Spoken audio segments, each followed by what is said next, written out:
All right. All right, good afternoon, everyone. Can you hear me? In the back? Hello? Can you guys hear me in the back?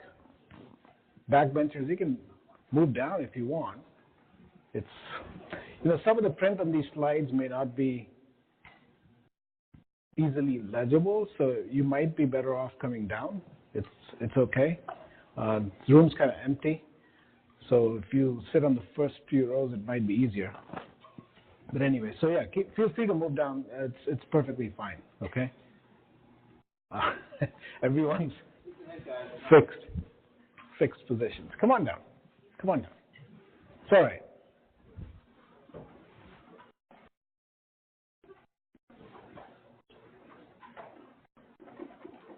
So I see some familiar faces in the crowd. Lots of students. That's good.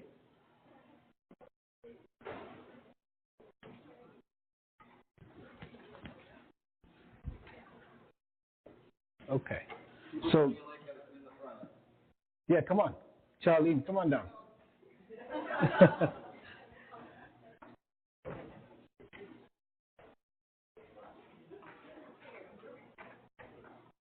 There you are. Okay. All right. So we'll get started. This is really basic stuff that you have probably heard bits and bits in other places. I'm just trying to put it together. Okay. But what we're going to try and do is get a little bit of evidence behind stuff that we do every day. This is stuff you've done before. This is stuff you will continue doing until you're a resident fellow. If you go into cardiology, it will serve you well. Can you hear me okay in the back, guys? All right. So this gets quoted a lot, but this is true. Acute chest pain is one of the most common reasons for patients seeking care in the emergency room. And 10% of all visits, or about 6 million presentations in the U.S., are for chest pain. So it's a pretty big problem, as everyone knows.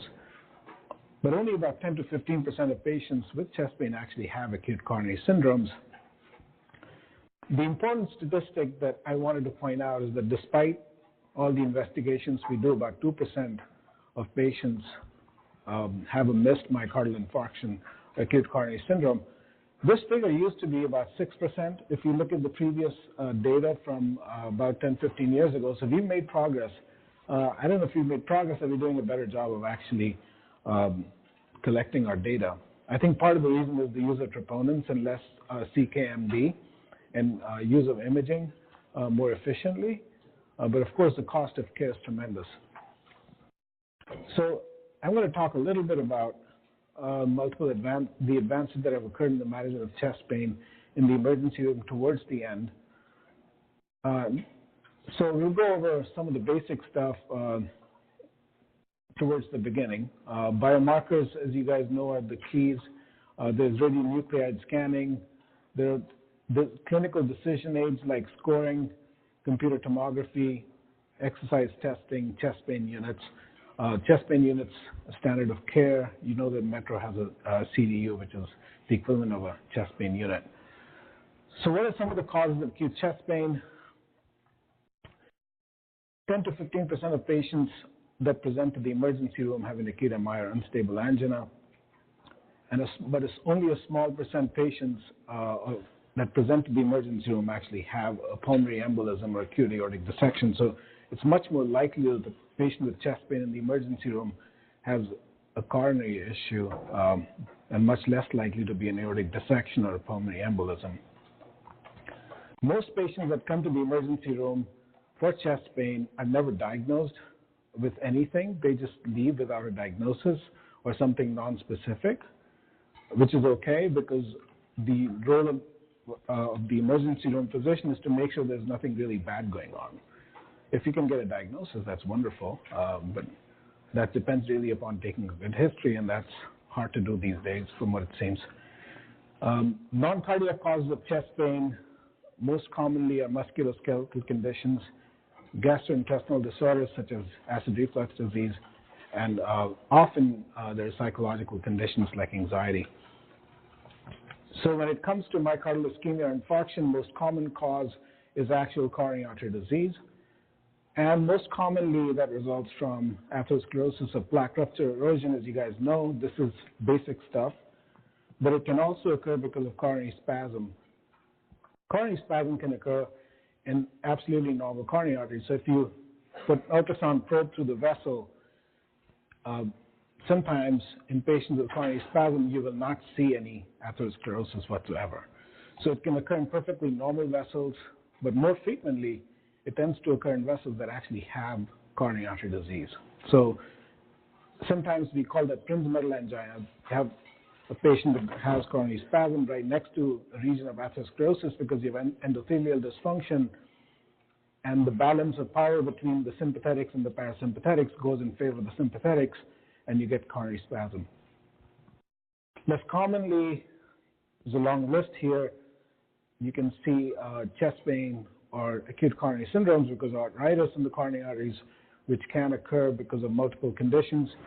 There's proximal aortitis, spontaneous coronary artery dissection, which is actually a fairly common cause of acute myocardial infarctions, especially in women. Perhaps the most common cause of infarction in pregnancy.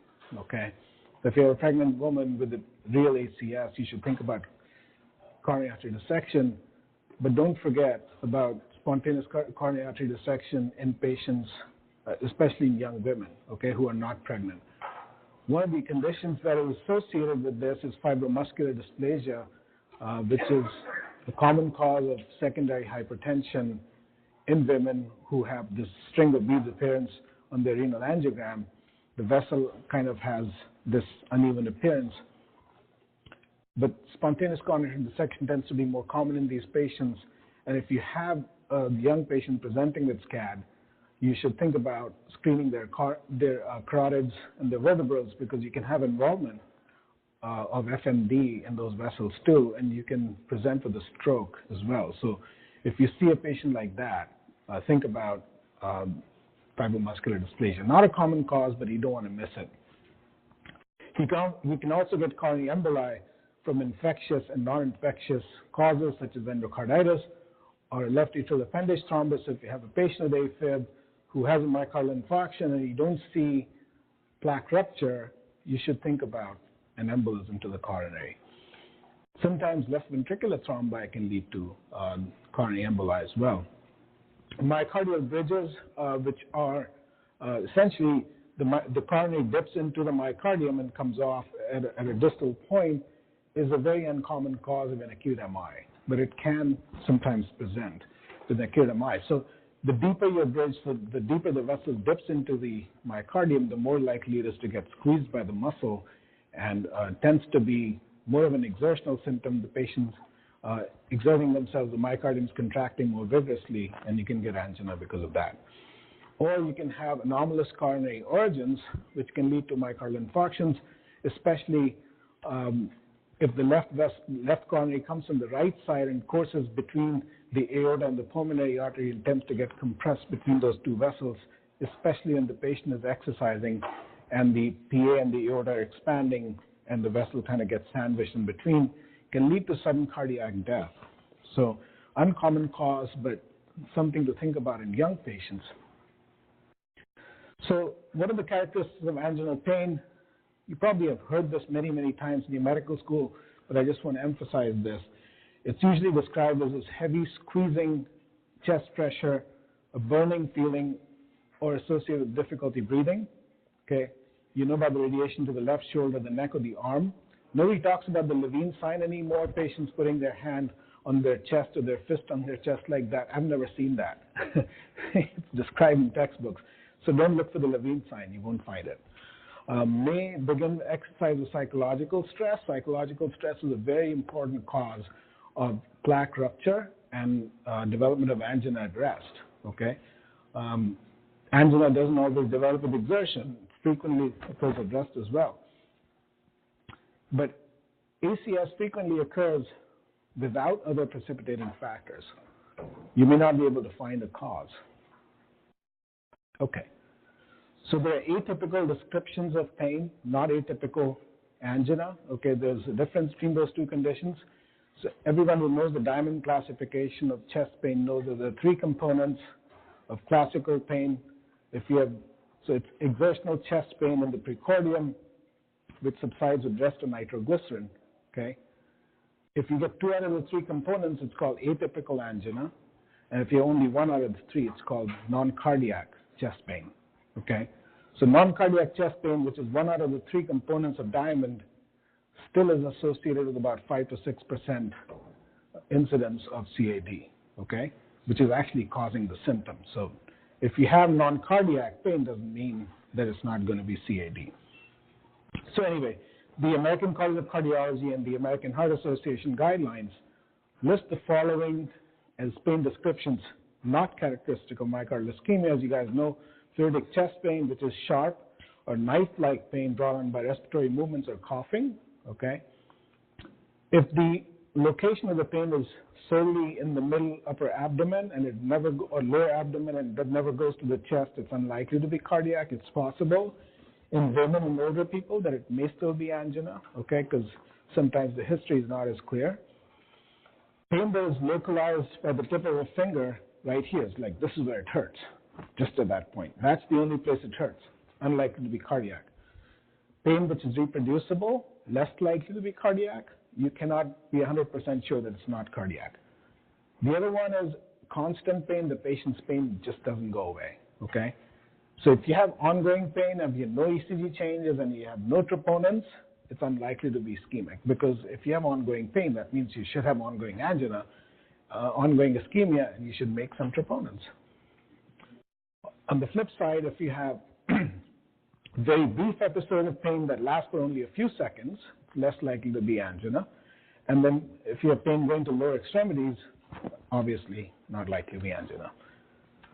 So anginal equivalents, which is jaw or shoulder pain in the absence of chest pain, nausea, vomiting, and diaphoresis, can be manifestations of angina, and you guys learned about that in medical school to know that that's actually true. And again, this is more likely to be true in women, older persons, people with diabetes, who are more likely to have the atypical symptoms of myocardial ischemia or myocardial infarction. So data from the NRMI, which is the National Registry of Myocardial Infarction, demonstrate that among patients admitted to the hospital with an acute MI, women, particularly young women, are significantly less likely than men to manifest chest pain. So this is very important, okay, because women do experience myocardial infarctions. Their symptoms are different. Their manifestations clinically are quite different. So be on the lookout. Don't ignore the symptoms, okay? And also patients, as you can imagine, who don't have chest pain and have an MI have a higher in-hospital mortality, okay, because they present late.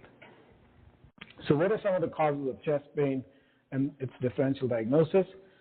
So when you're looking at cardiac causes, angina we kind of talked about, it's retrosternal chest pressure, burning or heaviness radiating occasionally to the neck, jaw, epigastrium, shoulders, or left arm, frequently precipitated by exercise, cold weather, emotional stress, lasts about 2 to 10 minutes.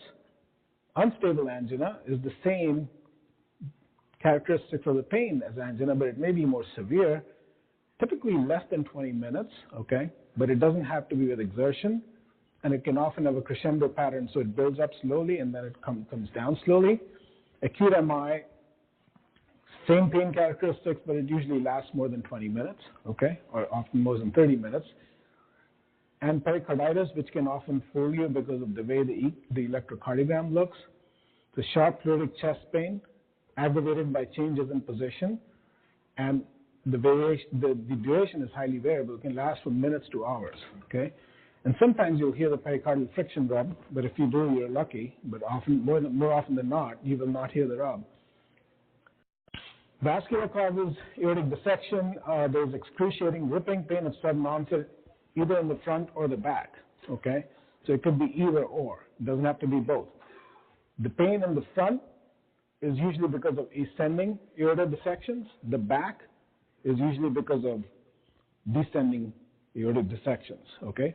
The front dissections causes are likely to be Marfan syndrome, Loeys-Dietz syndrome, not hypertension. Aortopathy is because of a bicuspid aortic valve.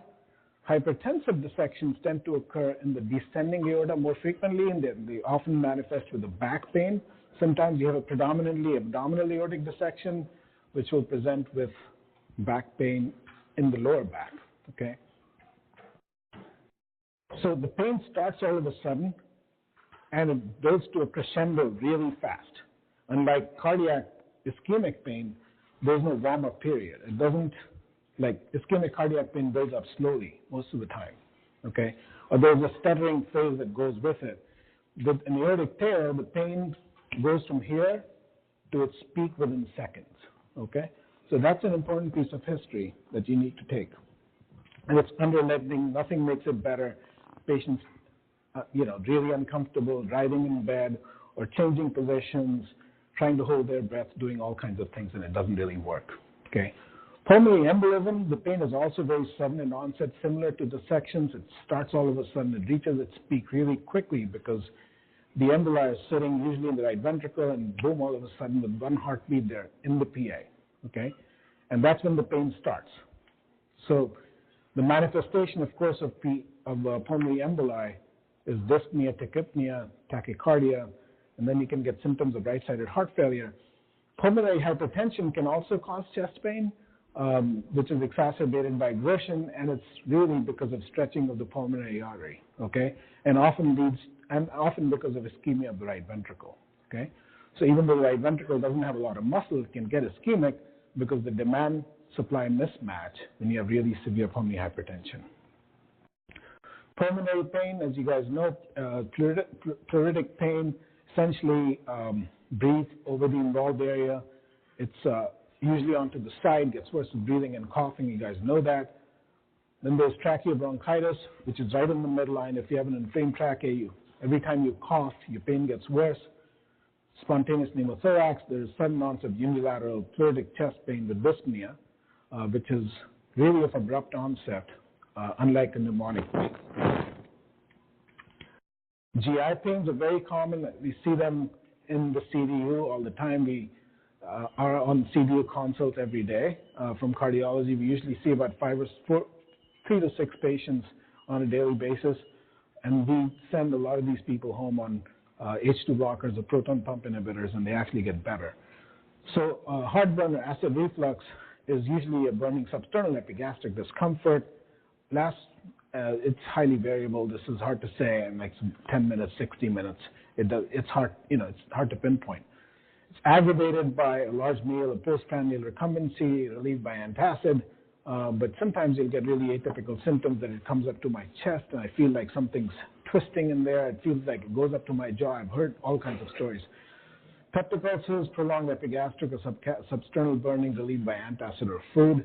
Gallbladder disease can cause virtually any kind of pain.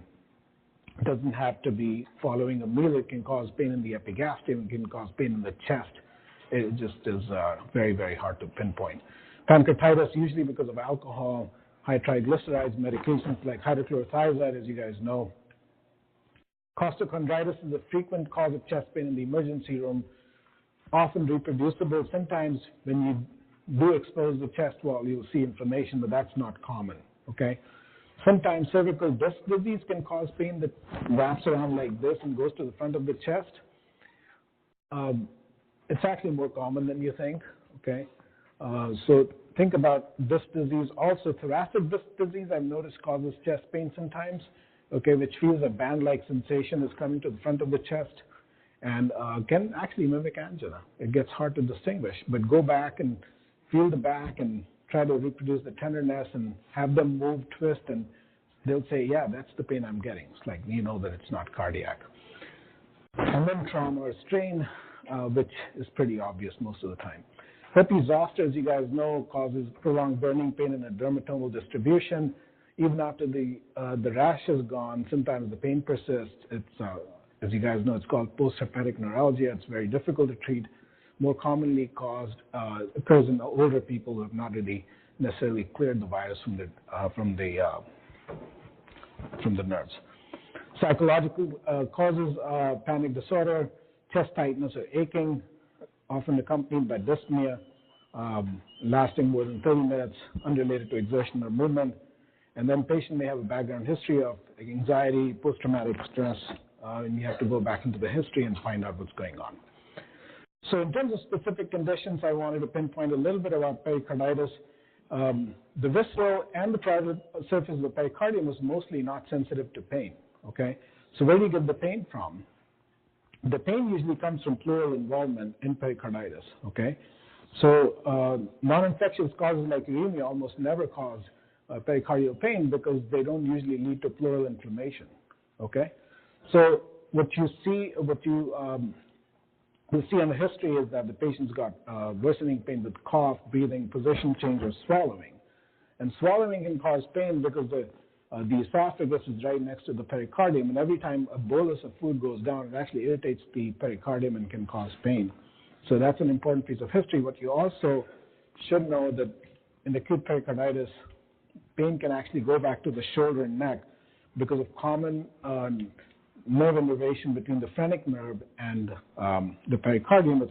I believe it's between T3 to T6, which innervates the diaphragm and the pericardium, and that can actually, pericardium that actually lines the diaphragm causes pain in the back, okay? So with pericarditis, you can rarely get crushing substernal chest pain, which feels very much like a myocardial infarction. Many of these people end up in the cath lab, but you don't want to give them heparin products because it can cause bleeding in the pericardium, and that's why it's important to distinguish between these two pains. So this is a typical ECG in a patient with acute pericarditis.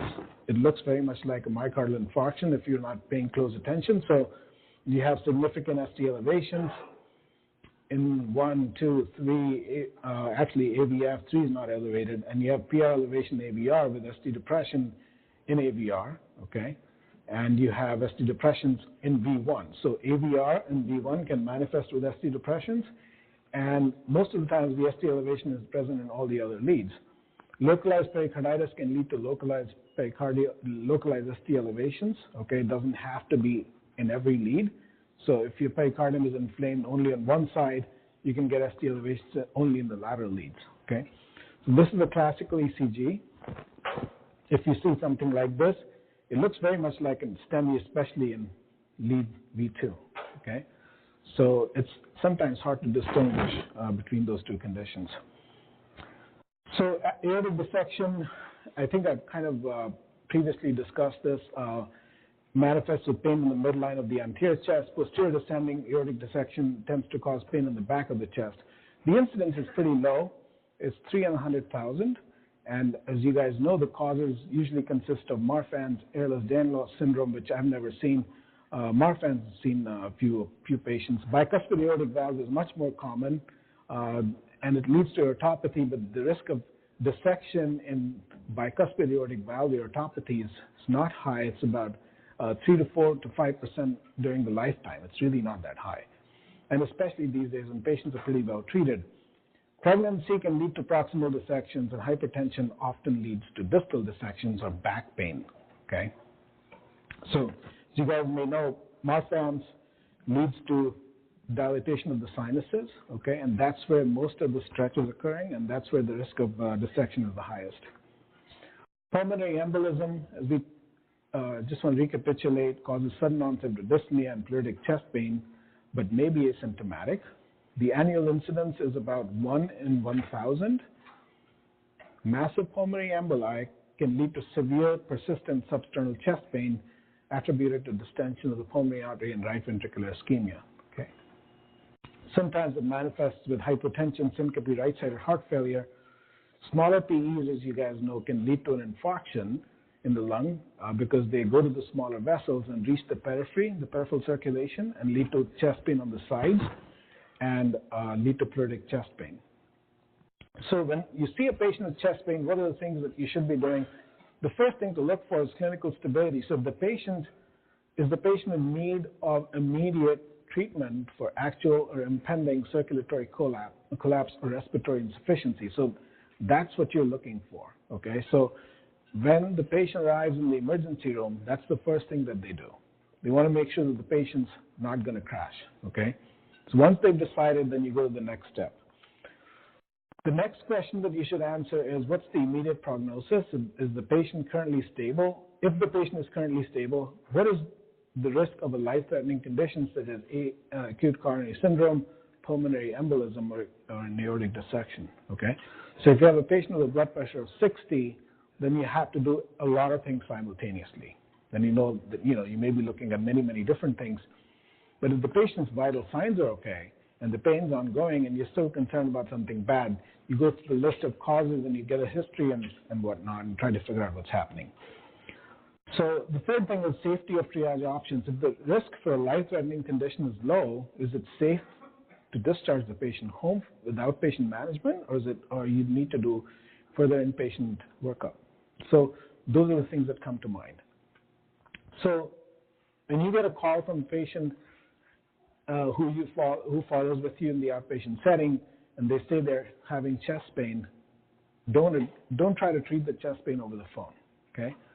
So the guidelines clearly state that you need to send them to the emergency. Not every chest pain, of course, but if you're somewhat concerned about ACS, make sure that they go to a place where the chest pain can be worked up with an EKG by a physician who's trained to treat a condition like this, okay?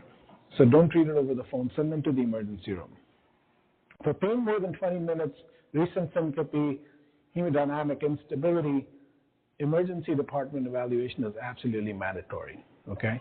So if the patient's been having pain for more than 20 minutes, they feel lightheaded or faint, and they have a weak pulse, or somebody in the house has a blood pressure machine and says their blood pressure is kind of low, yeah, I mean, that's a no-brainer, but make sure you tell them to come to the ER. There's some controversy about private vehicle transport versus emergency transport. If private vehicle will get you faster to the emergency room and the delay is going to be more than 20 or 30 minutes by the ambulance, have someone drive you to the ER, but most of the times that's not necessary. Most of the time EMS actually gets to you faster. So you don't want to be driving a family member with chest pain unless you live in a far-flung remote area and it's going to take you a while to get there. So when the patient arrives in the emergency room or to you with chest pain, immediate triage by nursing is recommended, and a quick HMP, ECG, chest X-ray biomarkers in that sequence typically is recommended depending upon the history that you get. Okay, so if you have a pain that's anginal, you get a higher priority, okay? If there's nausea or vomiting associated with chest discomfort, that's concerning, okay? If you have persistent shortness of breath, that's a concern, okay? If you feel weak, dizzy, lightheaded, or have had loss of consciousness, you should be given significantly higher priority. So if the patient has been deemed to be relatively stable, you have to go back and take the history. You have to go and establish the character of the pain, right? So, when did the pain start? What makes it better? What makes it worse? Food, relation to exertion, all that stuff. If the patient is known to have angina, you have to ask them what's the characteristic of the angina in the past, okay? If the angina in the past is very similar to what they're experiencing now, that could be a cardiac pain. That could be their angina coming back. So that's important to ask in the history. Next thing is, if the patient responds to nitroglycerin, it's more likely to be cardiac, but it doesn't mean. But on the flip side, if the patient does not respond to nitroglycerin, it doesn't mean that the patient's not cardiac. It doesn't have cardiac pain. Okay, so it's helpful if it's positive, but if it's not helpful if it's negative. Okay. In contrast to the tempo of chest discomfort in ACS, which is a buildup, as I mentioned earlier, that of PE and aortic dissection and pneumothorax is usually sudden and severe in onset. Okay? Tritic or positional chest pain suggests PE, pericarditis, pneumonia, or musculoskeletal causes. So if the patient has a history of atherosclerosis, that is advanced age, risk factors atherosclerosis such as advanced age, male sex, or diabetes, there's a higher likelihood that the pain was anginal, okay? With the history of MI or known CAD, that's a high-risk patient. Even though their pain may have atypical features, I think you should think about cardiac cause, and there's a higher likelihood that these patients have multivessel disease. In younger patients, of course, always never forget the history of cocaine use. It's important because we see it all the time, and it doesn't matter where the patient's coming from. Drug use is common anywhere you go. Identify precipitating cause of myocardial ischemia, such as uncontrolled hypertension, which can produce a demand-perfusion mismatch, and can cause angina by itself. Oftentimes, these patients do have concomitant CAD, which is not obstructive. You can have significant comorbid conditions such as COPD, which leads to hypoxemia, and hypoxemia reduces oxygen supply and can cause anginal pain. Or look for new hemodynamic complications such as CHF or significant mitral regurgitation or hypotension and things of that nature. Those are always very concerning. Exam, of course, the vital signs give you a lot of information, so pay close attention to the vitals. If the patient's heart rate is 60, not on a beta blocker, and they're complaining of a lot of pain, you know that it's probably not very significant unless they have conduction system disease. Patients, peripheral pulse exam is important in patients that have a suspicion for aortic regurgitation, right? So listen for buoys, feel all the peripheral pulses, make sure that they're all there. Friction rub may be present in pericarditis, as you know. Differences in breath sounds, one side more, one side less. Dullness, actually, tympanic note and percussion, more likely to be pneumothorax with reduced breath sounds. Tracheal shift, mediastinal shift. If you don't have an X-ray, physical exam is really important. Tachycardia, tachypnea, and accentuated P2 may be the major manifestations on exam of pulmonary emboli. This is an important slide. It goes back to the JAMA paper that was published in 2005, okay?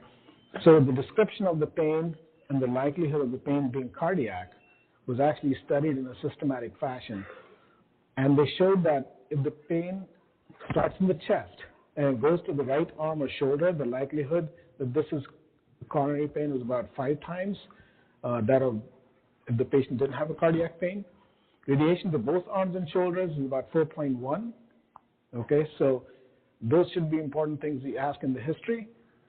With exertion, 2.4. Radiation to the left arm is 2.3. Diaphoresis is 2. Nausea, vomiting is 1.9. Worse than previous angina or similar to previous MI is 1.8. And description as a pressure is only 1.3. Okay, but these are important components of your history. So it's been studied in evidence-based format. Okay. On the other side, these descriptors of pain make it less likely that the patient's actually having cardiac pain. If it's pleuritic, it's positional, sharp, reproducible with palpation, inframammary location, and not associated with exertion. Okay, so it makes it less likely the pain is of cardiac origin. Again, same paper, JAMA. So electrocardiogram, very important component of the talk today. Less than 10 minutes, so an EKG must be obtained within 10 minutes of the patient arriving in the emergency room if there's a suspicion that the patient's having cardiac pain. ST elevation, different ball game. If you're not a cardiologist, you'll probably not see that because they go straight to the cath lab or get thrombolysis if they don't have access to a cath lab. So what's being done a lot, as you might have noticed, is that a lot of these patients that have a suspicion for STEMI get an electrocardiogram by EMS, and that gets transmitted to the hospital or facility that's receiving them.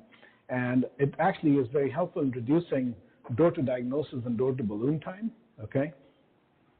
Components of the ECG that you should be concerned about: new, persistent, or transient ST abnormalities, 0.5 millimeter or more during a symptomatic episode at rest that resolve. So this is dynamic ECG changes, okay? So you have ST depressions when the patient's in pain, then the ST depression is gone when the patient's pain is gone, is very concerning for real anginal pain or unstable angina or non-STEMI. Non-specific ST segment changes or T-wave abnormalities up to 0.2 millivolts or less are not helpful for stratification. If your T-waves go from straight upright to straight flipped, you should be concerned because that change is usually more than 0.2 millivolts, right? But if you have small changes in T-wave volts, they're probably not as important. A completely normal electrocardiogram, what does that mean? The risk of an acute MI is still there. It's about 4% in patients without a history of CAD and 2% in those who do have a history of CAD. Okay. Actually, sorry, the other way. 4% in those with a history of CAD and 2% in those without a history of CAD, as you can imagine. So you should also know that if the patient's ECG is totally normal, the chances that they're having a massive MI are low. So even though you may have ACS, you probably don't have a high-risk ACS. So you may have a small vessel involved that's not, or sometimes you have circumflex involvement, which is kind of a silent vessel because you don't have any leads for circumflex. So oftentimes you'll put leads on the lateral side from V7 to V12, and that'll pick up ischemia because it's the lateral and the infralateral wall, which is not represented on the precordial ECG. So a normal electrocardiogram has a negative predictive value of 80 to 90% regardless of active chest pain when the ECG was obtained. So tachycardia with right axis deviation, you're going to learn this and you're probably going to see this on the floor. Right bundle branch block, T-wave inversions in V1 to V4, and an S-wave in lead V1, lead 1 and Q waves in T3, and T-wave inversions lead 3 suggests PE. So S1Q1, S1Q3, T3 is pretty non-specific. You'll see in about 25% patients with a PE, which is much more likely to, what you're much more likely to see is sinus tachycardia, right axis deviation, right bundle branch block, T-wave inversions in V1 to V4. Okay, so that's much more common in pulmonary emboli. If you have a previous EKG, look for any changes compared to that. If you don't have a previous EKG, bets are off. Serial electrocardiograms are valuable and can be helpful, especially if the patient's got recurrent chest pain. But continuous ECG monitoring in patients with chest pain is probably not that helpful. As I earlier mentioned, posterior leads can help identify ischemia in the territory of the circumflex, which is often silent because the precordial leads don't cover that region. So the positive likelihood ratio of this the EKG being abnormal, being correlated with ACS or with coronary cause of chest pain is pretty strong with mu ST elevation of more than 1 millimeter. Likelihood ratio goes from 5.7 to 54, so it's a big spread. Mu Q waves, again, significant. NEST segment elevation, pretty significant. Of course, not pericarditis. You know how to distinguish between pericarditis and STEMI. A new conduction defect, but it has to be new. Okay, sometimes you'll see a left bundle and get excited. More often than not, the left bundle is not new. New ST segment depression, again, pretty significant likelihood ratio. Any Q waves, any ST segment depression, T-wave peaking or T-wave inversion more than 1 millimeter, new T-wave inversions, and any conduction defect, again, looked at in a JAMA paper in 1998, okay? So keep those things in mind when you're looking at the electrocardiogram. Chest X-ray in patients that have had an acute MI, and a large one, you may sometimes see evidence of pulmonary edema. Sometimes you'll see cardiac ischemia in patients with known congestive heart failure who develop ischemia or who may have worsening congestion because of heart failure exacerbation. You'll see that on the X-ray. Mediastinal widening, don't miss that. Please pay close attention to the X-ray. I've seen it once or twice. I got a CAT scan, I saw a dissection. More often than not, it's going to be false positive, okay, but still something to think about. Don't miss that. With a pulmonary embolism, you're more likely to see atelectasis, an elevated hemidiaphragm, a pleural effusion, a Hampton's hump, which is very uncommon. It's seen in about 1 to 2% patients with acute PE. It's a sign of a peripheral embolism. And the Westermarck sign, which is a sign of oligemia in the lungs. So this is what the Hampton's hump looks like. This is really a pulmonary infarct, okay? It is wedge-shaped with has a wide base towards the ribs and is narrow base towards and the tip of the triangle is really closer to the hilum. So that represents a pulmonary infarct. That's the Hampton's hump. This is the Westermarck sign. You'll see that there's an abrupt cutoff in the superior branch of the pulmonary artery, and you see a zone of oligemia in the lungs here relative to this part. So that's reduced blood flow, and this is a CT in the same patient showing you that the right PA is loaded with clot. Okay, so you won't see this very often, but if you do, it's actually quite helpful. A little bit about troponins, which is our nemesis. A lot of troponins get checked for toe pain, and as we know, we take care of those. They come to you guys, and you don't find anything most of the time. So the preferred biomarker is the cardiac troponin I or troponin T. CK and these should not be checked anymore. There's actually no value to them. except for reinfarctions. But with high-sensitivity troponin, the new assays, which we don't have at Metro, reinfarction also is judged better by high-sensitivity troponin compared to CKMBs. So don't check CKMBs. They're not of any use. Actually, the new guidelines will tell you that. They're coming out next year. So high specificity of cardiac troponins so troponins only come from the heart. They don't come from any place else. So if you have an elevated troponin, it is a marker of myocardial injury. It doesn't have to be an occluded plaque. Okay, it doesn't have to be an eroded plaque. It's injury of some sort. Okay. So as I said, elevations of troponin without OCS usually represent myocardial injury from causal and coronary thrombosis. And you hear the term type 2 MI quite a bit, and I've seen people saying type 2 non-STEMI, okay? There's no such thing as type 2 non-STEMI.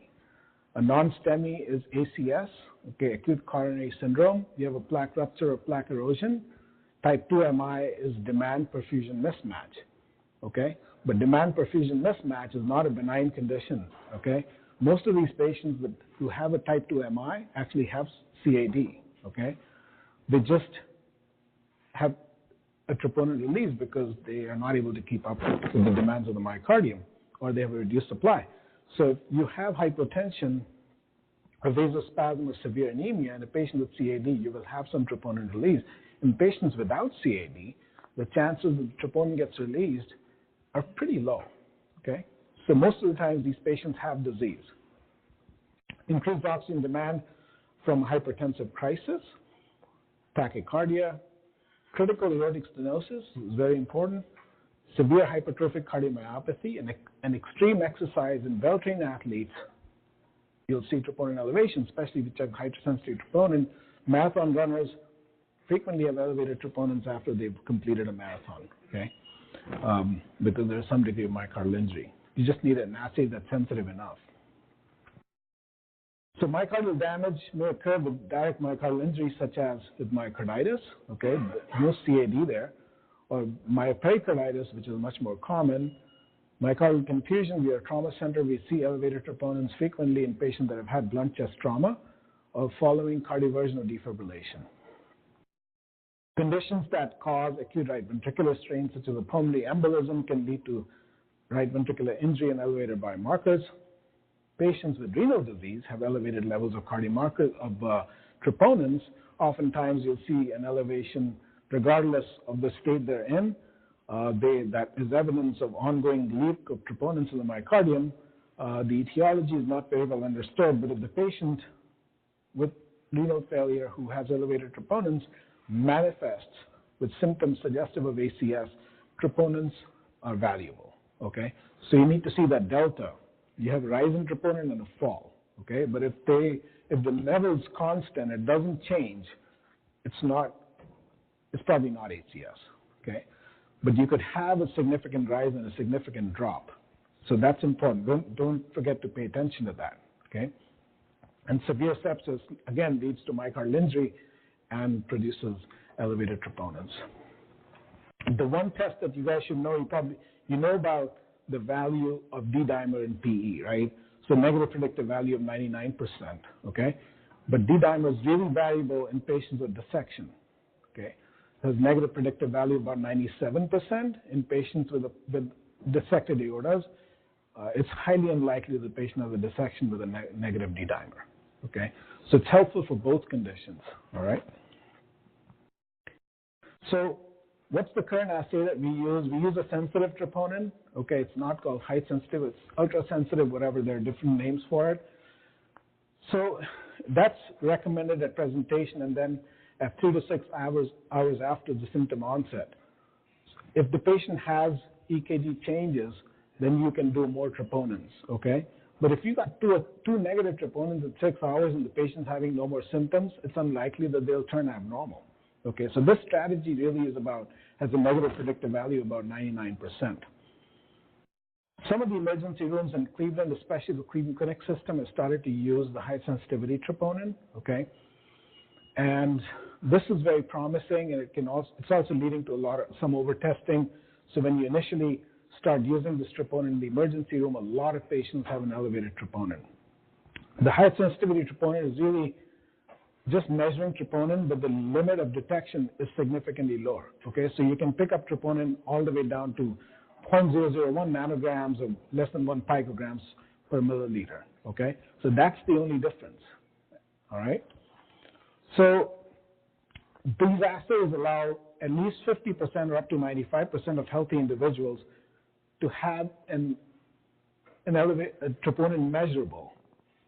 Okay, so you can have. So if I took you to the emergency, or if I took my sample right now, it would probably be 0.000. Okay, but if I used the ultra high sensitivity troponin, the chances are that you would pick up some troponin, even in a person that's sitting, talking. Okay, and so the assays are so sensitive that you will pick up some troponin, even in a normal individual. Okay, so that's what this is trying to say. All right.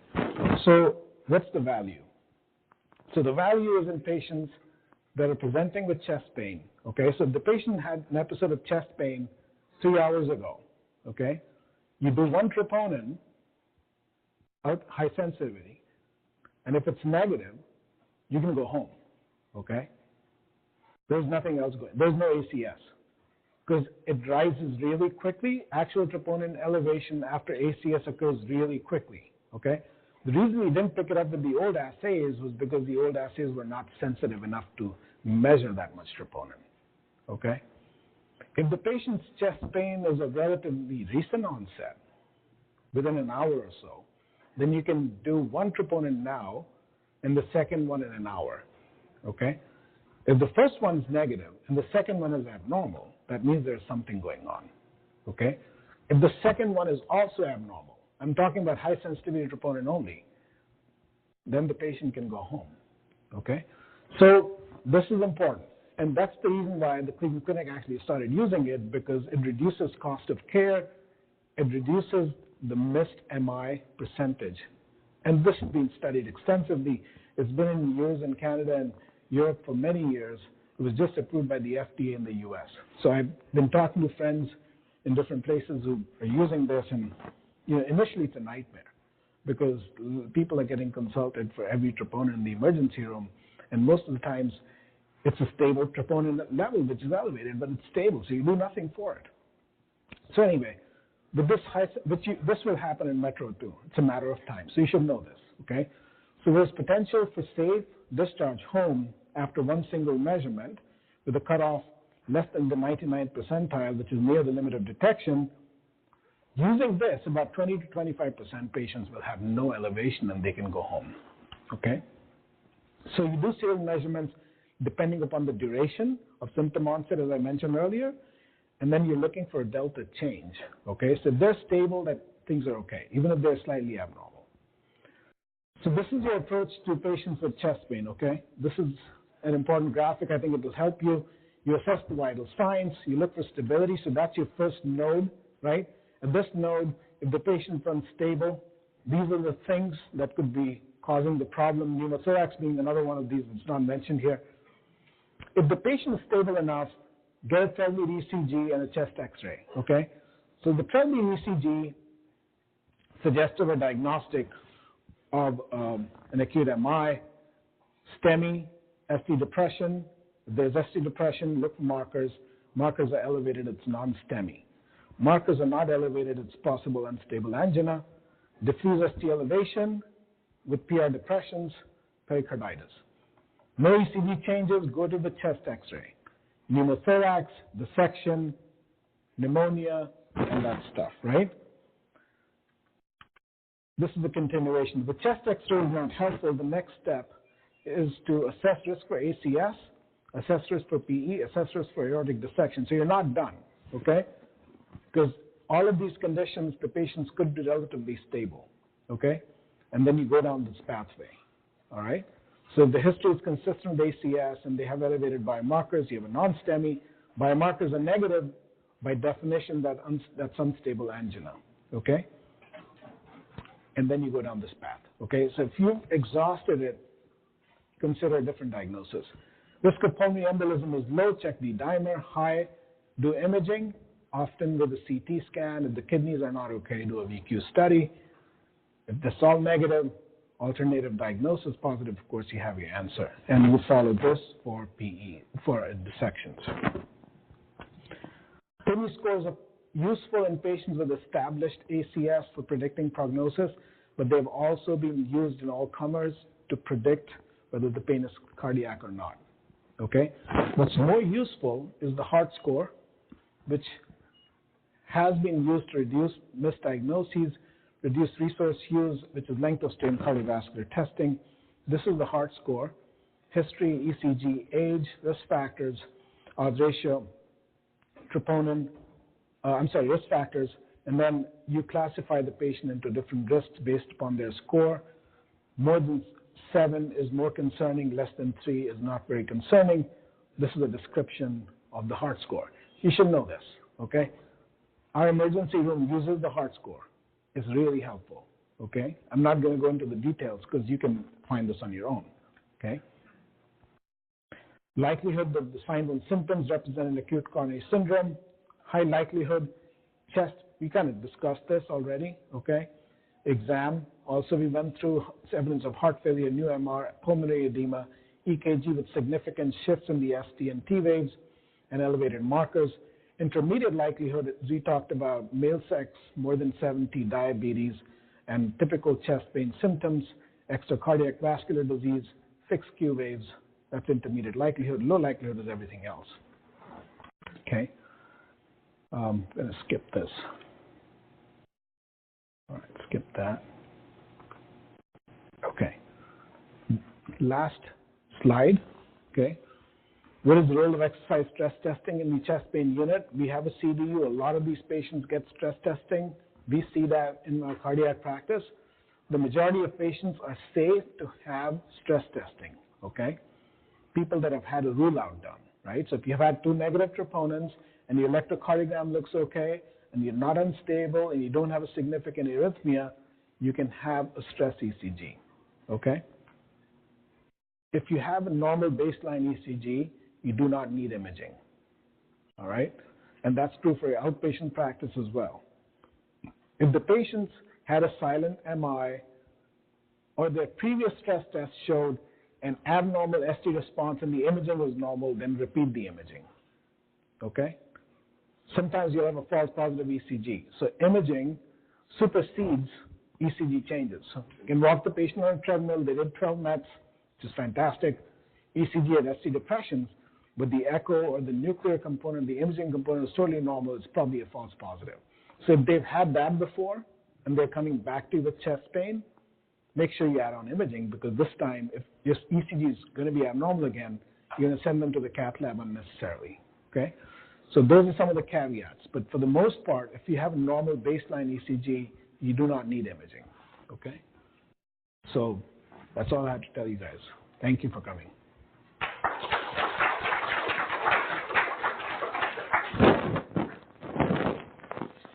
Questions?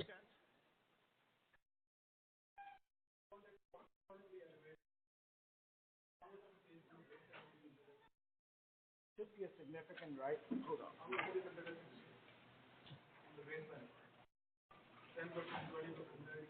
There's no such criteria, okay?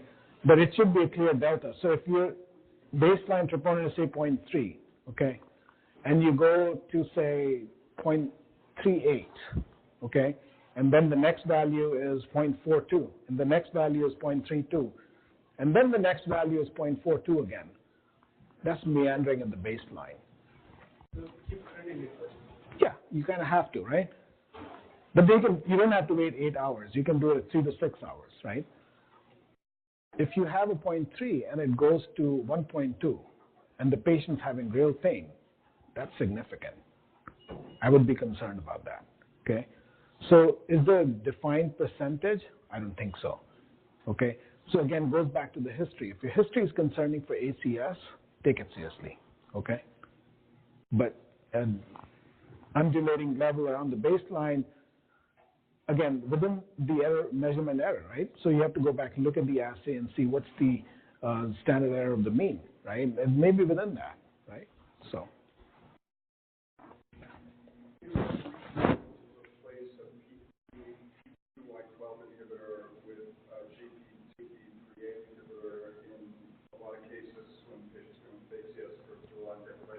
Yeah. when you suspect they might need like catheter? Yeah, absolutely. So it's a great question. So what Yana was asking is it okay to replace an oral antiplatelet agent other than aspirin by an intravenous agent? Okay. Different receptors on which they act, but they're pretty effective. So you're talking about tirofiban, which is on our formulary. It's a GP2B3 blocker. It has a short half-life. Okay. So if you give someone ticagrelor or clopidogrel or prasugrel, the platelets are gone for 7 days, 5 or 7 days, right? So you're going to bleed during bypass. So if you're suspicious of the patient's high risk of ACS, actually in the absence of troponin, I wouldn't add a second agent. Okay, I would just do heparin and aspirin. If your troponin is elevated, then yes, I would add a second agent in almost everyone. Depends also upon there's high-risk non-STEMI, there's low-risk non-STEMI, right? So if a patient looks really comfortable, troponin is 0.3, I don't think you're going to get anything extra. If your echo is fortunately done the same day and you have some wall motion abnormalities, or the patient's known to have previous cardiac issues and they're coming with a troponin of 0.3 and their typical history, yes, I would add a second agent. But adding something like tirofiban is very helpful because you can continue the infusion right until the bypass. And you don't have to stop it for the cath, okay? So just let it run. Don't stop it. Cath bleeding is easily controlled, okay? Especially since we are a 95% radial site. So radial bleeding can be easily controlled. Yeah. It's a good question, Yanit. Anyone else? All right. Thank you.